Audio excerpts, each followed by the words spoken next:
Oh, daylight saving time sucks. I'm so tired today. What's up, YouTube? It's Joey Troy.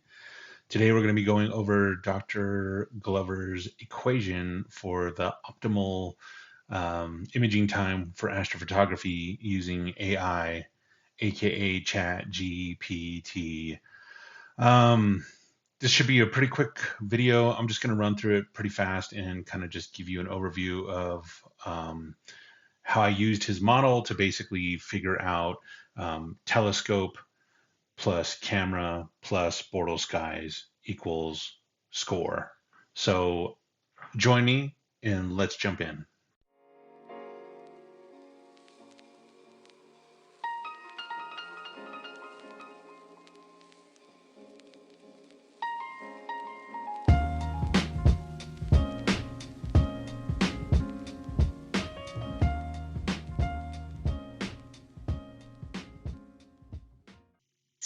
Okay, so I'm over here on joeytroy.com, and if you do a search for oh my, you will see an exposure gaining cooling oh my.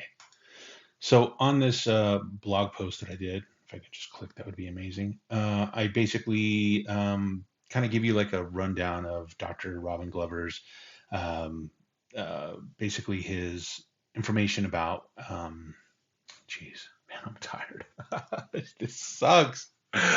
Oh, daylight saving time sucks, man. I wish to live in AZ.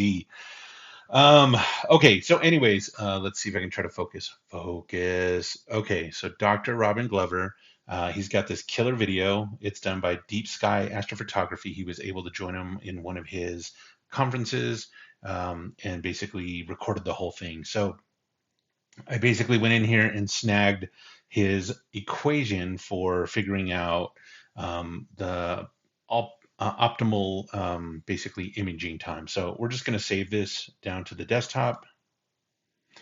So we'll save it and then we'll swing over to AI, our little buddy, and say, we have talked about this before. Oh, you know what? I'm not going to type. I'm just going to ask questions so I don't blow it with my typing because I'm too tired.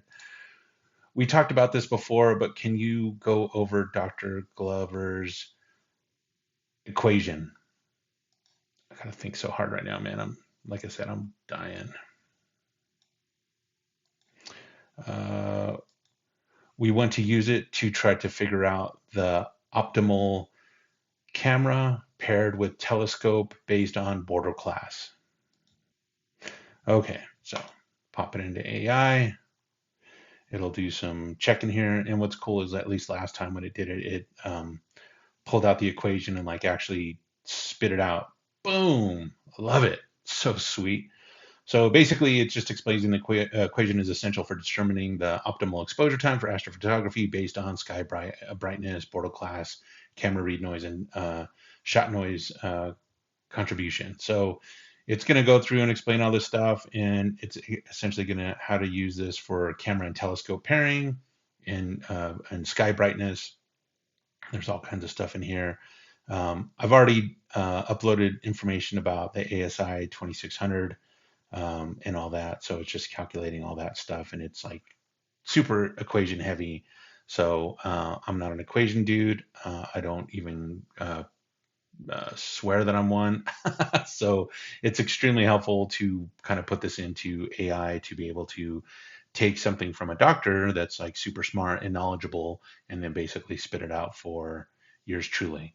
So essentially in here, it's just explaining all the different stuff about scopes and based on the different cameras and how you apply all these equations and all that fun stuff. So let's see. We're going to read just a little bit here. So applying this to your telescope choice to optimize your scope. If you're using a fast scope, shorter exposure works better, narrowband, blah, blah, blah, blah, blah, blah. Okay. I have the ASI 2600 mm. Here is all the technical data from ZWO. So grab it all, drop it in. Boom. Okay, so it's grabbing all the data from the camera, which is cool. So right, I uploaded all the images And essentially it's just being able to nitpick all the data from it. So it figured out the sensor, the pixel size, the quantum efficiency, the read noise, the full well capacity, the dark current, et cetera, et cetera. So basically, it's going to be taking Dr. Glover's equation to find the minimum exposure time where read noise becomes negligible. So it essentially breaks it down. So at these gains, it specifies like what it is, and then based on Bortle class, et cetera, et cetera. So it's doing all these cool equations that it's spitting out based on Dr. Robin Glover's information, and then based on the camera information. So now it's kind of like creating, like, if my Bortle skies were 3, it would basically say like what the minimum exposure is per sub to figure out like what sub I need to take, and then also explaining, kind of the F ratio based on scopes, which is kind of cool. So it's spitting out tons of data here, um, and just going on and on and on.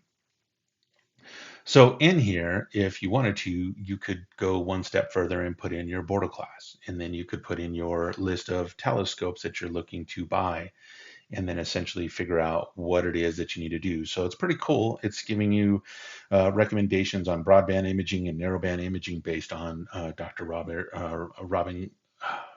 Robin Glover's information, and essentially giving you what you need. So in here, you could put in your sky brightness. So I'm going to pause the video real quick, and I'm going to grab SQM data from TASS. Last night, we actually had a pretty clear night, even though it was the moon's out. I don't know how full it is right at this moment, but I know it's out. So hold on just one moment. Okay, so I swung over really quick to the GNTO and snagged our SQM data. So I'm just going to let AI know what I've got. I have an SQM reading from my private observatory. Please use this for my Bortle class guys. Okay, so I'm just going to drag that in real quick and pop it in, and then it'll find it. As you can see, we have 21.59 is our is basically the SQM reading, and if I remember correctly, that comes out to Bortles 2. How about that? So I've got really good skies here in New Mexico that I get an image from. So lucky me. So essentially, it's going to take all this information in the read noise based on my camera and the sky quality that I have based on Dr. Robin Glover's equation, and essentially specify like how long I need to expose based on my F ratio. So depending on my telescope, if it's an F4, F6, or F8, how many seconds and stuff like that. So basically, I'm taking Dr. Glover's equation, and then basically based on the camera, based onto the Bortle class sky, and then telescope, it's just one more data point that I'm using to figure out which is my perfect telescope that AI is telling me to purchase. So as you can see, you can get really granular with the data from a scientific standpoint and really put together some good information for you. So I don't want to let this video run on too long. Again, I'm tired. It's daylight savings time. I apologize if I didn't say anything properly, like chat, TGP, GPT, DDBG. So anyways, I hope this was helpful. I hope this was useful. If it's not, hey, smash that button if you have to, or smash that one, or don't smash anything at all, and just, you do you and I'll do me. So thanks for the time, and I really hope you're having clear skies. Take care.